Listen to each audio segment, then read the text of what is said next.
Καλώς ήρθατε και πάλι στο επικό μας road trip, όπου ταξιδεύουμε από την Ελλάδα στην κεντρική Ευρώπη, διανύοντας 5.000 χιλιόμετρα σε 7 χώρες, 20 πόλεις σε 3 εβδομάδες. Μην χάσετε τα προηγούμενα μέρη για όλα τα εντυπωσιακά αξιοθέατα και τις αξέχαστες στιγμές που έχουμε ήδη ζήσει. Σε αυτό το επεισόδιο συνεχίζουμε ακριβώς από εκεί που σταματήσαμε. Αποχαιρετάμε τη Βενετία και συνεχίζουμε ακόμη πιο βόρεια. Είμαστε έτοιμοι να φύγουμε, μένουμε σε αυτό εδώ το πολύ όμορφο σπιτάκι στο Μέστρε, έξω από τη Βενετία. Καλασπωμένο μας αυτοκίνητο. Είμαστε έτοιμοι. Φύγαμε για Άλπεις. Ο πιο συνηθισμένος τρόπος πληρωμής των οδικών φόρων είναι αδιαμφισβήτητα αυτός που συναντάμε στη χώρα μας αλλά και στην Ιταλία. Τα διόδια. Πολλά έργα. Δεν αποτελεί όμως τη μοναδική μέθοδο. Το καπέλο ότι είναι με βιαζώματα και στη μέση και τέτοια και δεν έχει κείμενο με τοπικής και λοιπά. Αν δεν ψαρέψεις τις Άλπεις, πού θα ψαρέψεις? 22 βαθμούς το έχω. Τι έγινε, κρυώνουμε? Δεν τα χιόνια του και φαίνεται. Οι Άλπεις. Όλα καλά? Όλα τέλεια.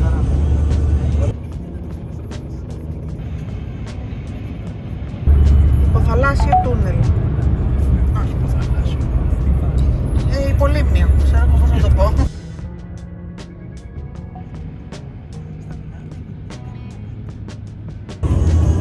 Ο οδηγός τι λέει? Υπέροχα. Άλλος πεινάει. Μήπως θέλεις να... Δώρα, δεν ήταν. Άμα μου το έχει βάλει λίγο μότρια, λίγο μαύρο που της έλεγα προχθές, και δεν μ' άφηνε. Θα σε βγάλω στο YouTube, Πρώτη στάση στα σύνορα και ήδη οι πρώτες νεφάδες φαίνονται. Μια αρκετά διαδεδομένη πρακτική που χρησιμοποιείται και σε αρκετές ευρωπαϊκές χώρες είναι οι βινιέτες. Σε ένα κράτος που λειτουργεί με βινιέτες για τη χρέωση των οχημάτων που κυκλοφορούν στην επικράτειά του, δεν υπάρχουν σταθμοί διοδίων ούτε στην είσοδο αλλά ούτε και σε κάποιο άλλο σημείο των αυτοκινητόδρομων. Αγοράσαμε τη βινιέτα από το stop μαγαζί που πήραμε καφέδες και τα λοιπά πριν τα σύνορα, σωστά. 19,90 πρέπει να είχε η βινιέτα. Εγώ ιντερνετικά πάντως που το ψάξα τόσο έκανε για 10 μέρες. Ήμασταν σίγουροι ότι στην Αυστρία δεν θα δούμε σταθμό διοδίων μπροστά μας. Μέχρι που μπορεί και να δεις για κάποιον άλλο λόγο. Όχι, είναι έξτρα, δεν είναι για το τούνελ. Θα το πάρει γιατί δεν Τράιτσεν. 13. 13 ευρώ για το τούνελ, δεν το περίμενα να τα ακούσω αυτό.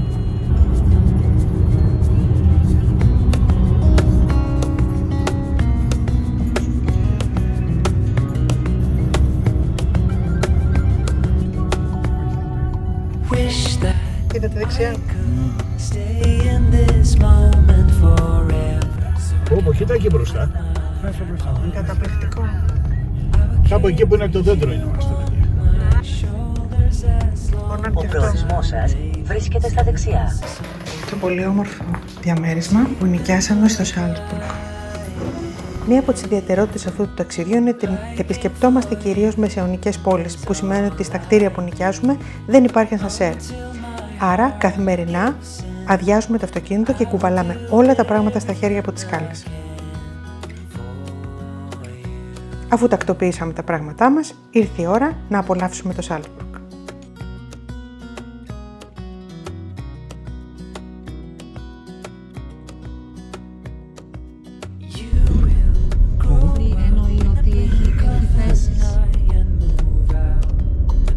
Όπως και να είναι μας πάει πιο κοντά. Ξεκινήσαμε την περιήγησή μας από το κάστρο Hohensalzburg. Στη διαδρομή συναντήσαμε ένα παραδοσιακό νερόμυλο και καθώς μπήκαμε στο προάβλιο μιας εκκλησίας, συνειδητοποιήσαμε ότι αυτό ήταν ένα νεκροταφείο.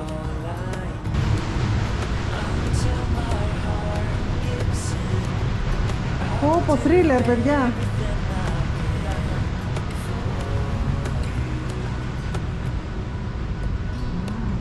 Από το παλιό αυτό νεκροταφείο μπορούσες να δεις την εκκλησία των βράχων και τις απίστευτες κατακόμβες λαξευμένες στους βράχους του Μόντσμπεργκ.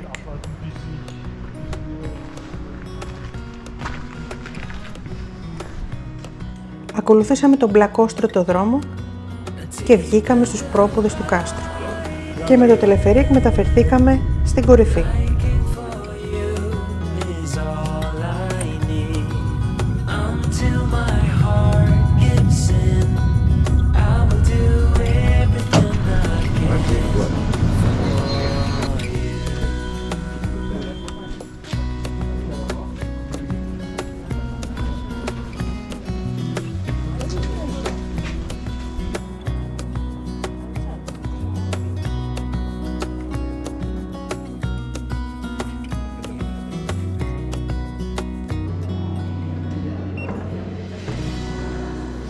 Να περάσουμε την κάρτα του Πάσχου.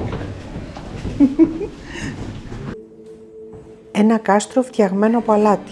Αυτό σημαίνει άλλωστε στα ελληνικά η ονομασία της πόλης, Σάλτσμπουργκ. Στο εσωτερικό του κτηρίου κυριαρχεί μια σκοτεινή ανατριχιαστική αίσθηση με αίθουσες βασανιστήριων και μακάβριων εικόνων. Και κάπου εδώ σου βγαίνει η γλώσσα. Αξίζει να ανέβει κανείς στην κορυφή του υπέροχου κάστρου για να απολαύσει την πανοραμική θέα όλης της πόλης του Σάλτσμπουργκ.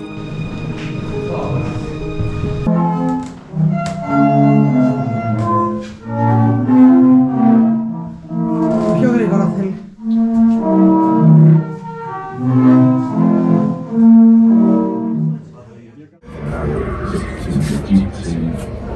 Αυτό ήταν το 1611 εδώ.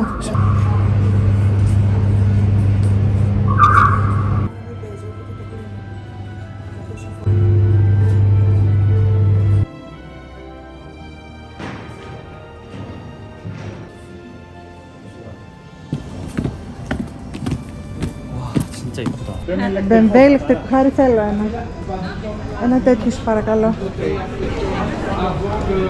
Ένα μόνο, εσύ θέλεις και εσύ άλλο ένα. Πηγαίνετε μαζί να σας κάνουν και καλή τιμή. Καθώς ο Δεκέμβριος σκεπάζει την πόλη με ένα απαλό στρώμα χιονιού, η ιστορική πόλη του Σάλτσμπουργκ αποκτά μια παραμυθένια διάσταση.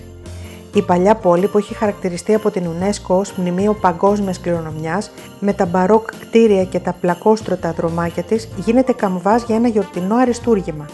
Τα λαμπερά φώτα κοσμούν κάθε γωνιά, ρίχνοντας μια ζεστή και φιλόξενη λάμψη που καλεί ντόπιους και τουρίστες να εξερευνήσουν τις εορταστικές δραστηριότητες της πόλης. Λίγο πιο κάτω, ένα άγαλμα γνωστό ως πιετά, ως σαν παραφωνία, σε αυτή την τόσο χαρούμενη χριστουγεννιάτικη διάθεση. Μία από τις ωραιότερες μπαρόκ εκκλησίες της Ευρώπης, ο καθεδρικός του Σάλτσμπουργκ, βρίσκεται στο κέντρο μιας μικρής πλατείας, το Domplatz, η οποία είναι ένα από τα πιο γραφικά και ιστορικά μέρη.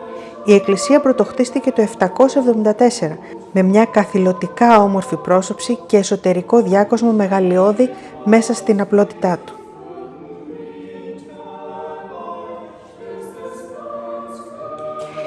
Η αιθέρη ήχη της χοροδίας και το τρεμάμενο φως των κεριών δημιουργούν μια ατμόσφαιρα γαλήνης, επιτρέποντας στους πιστούς να αναλογιστούν το πραγματικό νόημα των Χριστουγέννων.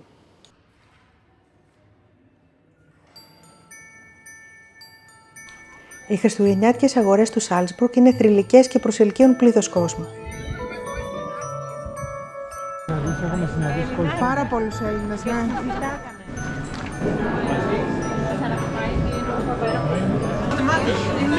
Χωριστά το. Ένα αγκούλας κι εγώ.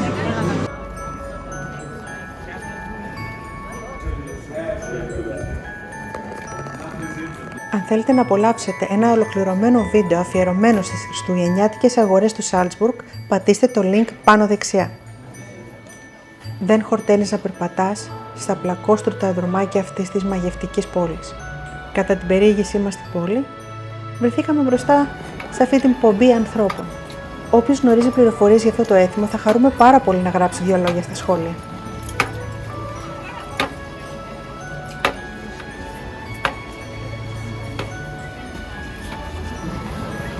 Η παλιά πόλη του Σάλτσμπουργκ είναι φημισμένη σε ολόκληρο τον κόσμο και για έναν ακόμη σημαντικό λόγο. Είναι εμποτισμένη με το πνεύμα και τη διαχρονική παρουσία του Αμαντέους Μότσαρτ, του κορυφαίου συνθέτη που γεννήθηκε εδώ. Δεν δυσκολευτήκαμε να εντοπίσουμε το σπίτι στο οποίο γεννήθηκε στις 27 Ιανουαρίου του 1756. Έλα να χτυπήσουμε το κουδούνι του Μότσαρτ.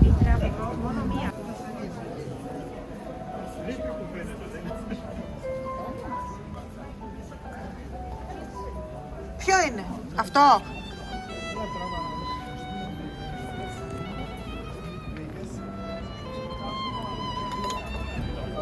Δεν τραβιέται. Θα λείπει μάλλον, γι' αυτό δεν μας άνοιξε. Η επόμενη μέρα ξημέρωσε και εμείς αποχαιρετάμε το υπέροχο Σάλτσμπουργκ με τη φανταστική χριστουγεννιάτικη ατμόσφαιρα που μας χάρισε για να επισκεφτούμε έναν μαγικό προορισμό. Κάποιοι το αποκαλούν το ομορφότερο χωριό του κόσμου. Είναι άραγε. Αν σας αρέσει αυτό που βλέπετε, δείξτε λίγη αγάπη πατώντας το κουμπί like. Βοηθά πραγματικά να υποστηρίξετε το κανάλι και μας επιτρέπει να φέρουμε ακόμη περισσότερο εκπληκτικό περιεχόμενο. Οπότε πάμε, εγγραφή, like και συνεχίσουμε να εξερευνούμε μαζί. Ευχαριστούμε πολύ που είστε μέρος αυτής της υπέροχης παρέας. Τώρα ας επιστρέψουμε στην περιπέτειά μας.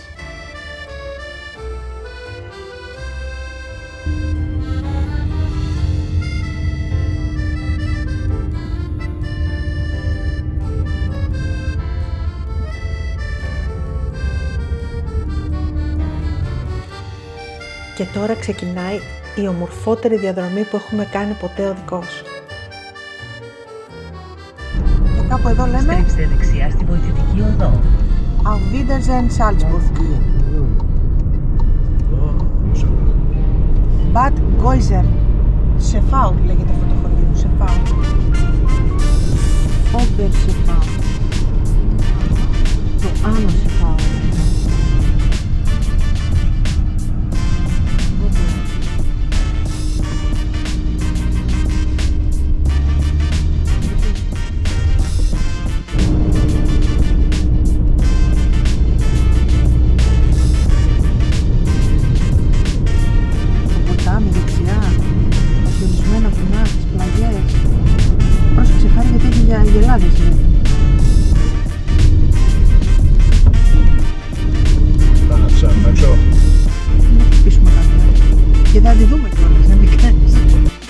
Η μία μαγευτική εικόνα διαδέχεται την άλλη.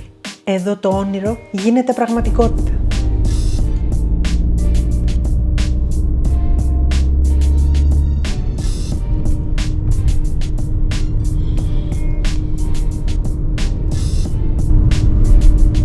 Πώς πάει πίσω, πάει το ποτάμι?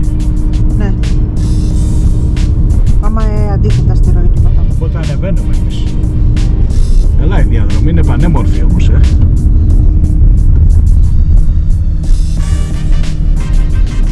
Γαμώ τα χωριά, έτσι. Έχεις περάσει το όριο.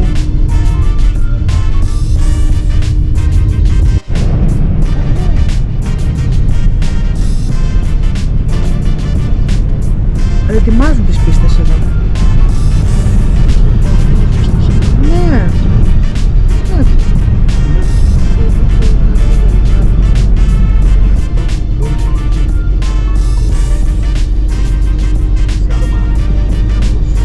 Όμορφο χωριό, πολύ όμορφο είναι. Έχει και δεν έχει χιόνι. Λιντεμί.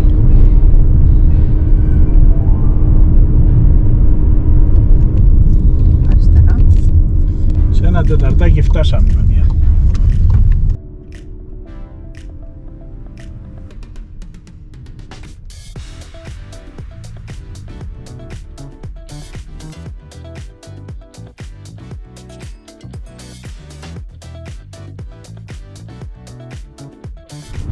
Φτάσαμε.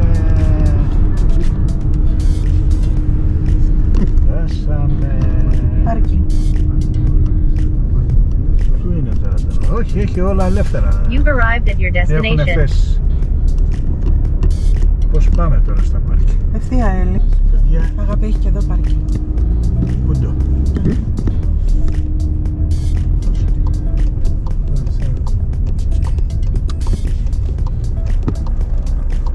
Όχι. Τι? Εδώ μέσα. Το ξέρω εγώ.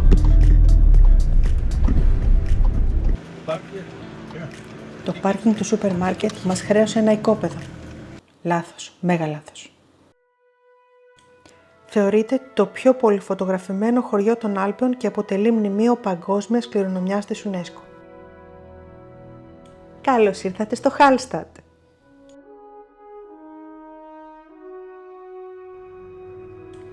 Μέχρι το 19ο αιώνα το Χάλστατ ήταν προσβάσιμο μόνο μέσω πλοίου ή ορεινού μονοπατιού. Σήμερα το χωριό στη λίμνη με τους 1.000 κατοίκους και τους χιλιάδες επισκέπτες θεωρείται από πολλούς το ομορφότερο χωριό παγκοσμίως και αποτελεί μνημείο παγκόσμιας κληρονομιάς της UNESCO. Οι Κινέζοι μάλιστα αποφάσισαν να χτίσουν ένα χωριό ρέπλικα στην Κίνα το 2012, θέλοντας έτσι να θαυμάζουν αυτό το υπέροχο τοπίο όσο συχνά θέλουν.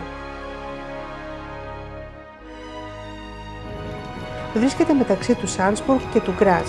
Είναι χτισμένο σε απότομη όχθη της ομώνυμης λίμνης Hallstattersee, σε υψόμετρο 508 μέτρων.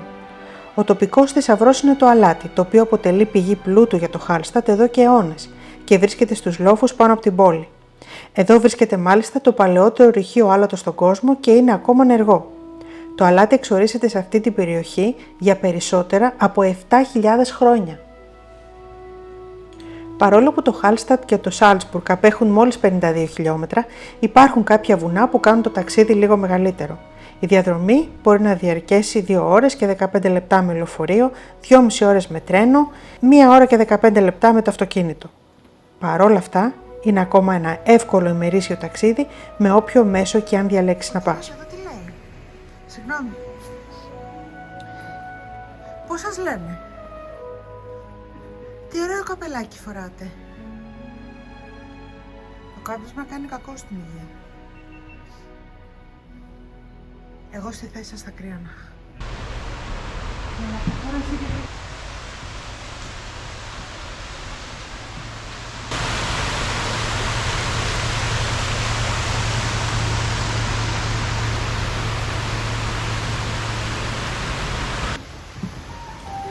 Το Χάλστατ είναι ένας ζωντανός πίνακας ζωγραφικής.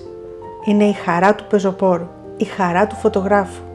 Είναι χάρμα οφθαλμών. Το γραφείο έχει 0 βαθμούς όσο έχει. Καμία σχέση με το κρύο. Η μιας έχει 5 βαθμούς και είναι 15 φορές πιο κρύο από αυτό. Ναι, ισχύει. Καλή συνέχεια, παιδιά. Να περάσετε υπέροχα. Με μεγάλη μας χαρά διαπιστώσαμε ότι και στο Χάλστατ ήταν γεμάτο Έλληνες.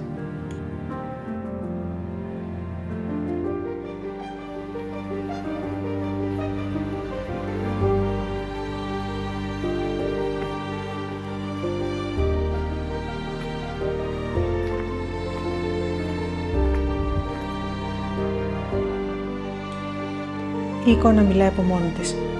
Δεν ξέρουμε αν είναι το ομορφότερο χωριό του κόσμου, αλλά σίγουρα είναι ένα από τα πιο όμορφα.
Το νόμισμα είναι φυσικά το ευρώ. Βεβαιώσου ότι έχεις μετρητά πάνω σου, επειδή πολλά εστιατόρια και καταστήματα δεν δέχονται πιστωτικές ή χρεωστικές κάρτες. Εναλλακτικά, ρώτα αν δέχονται κάρτες πριν παραγγείλεις. Μιλάνε γερμανικά. Οι τιμές στο Χάλστατ γενικά είναι αρκετά τσουχτερές. Γι' αυτό και οι επιλογές του πρόχειρου φαγητού είναι μονόδρομες. Τι λέει? Καλό. Επίσης, η διαμονή στο Χάλστατ είναι πάρα πολύ ακριβή, γι' αυτό και επιλέξαμε να την επισκεφτούμε ως μονοήμερη επίσκεψη και να αποφύγουμε διανυκτέρευση εκεί. Μέσα σε 20 λεπτά με μισή ώρα μπορεί να γυρίσεις με τα πόδια ολόκληρο το Χάλστατ, από τη μία άκρη στην άλλη. καθώς στην ουσία πρόκειται για ένα μικρό χωριό. Αποτυπώσαμε όσες πιο πολλές εικόνες μπορούσαμε, εικόνες που θα μας μείνουν αξέχαστες.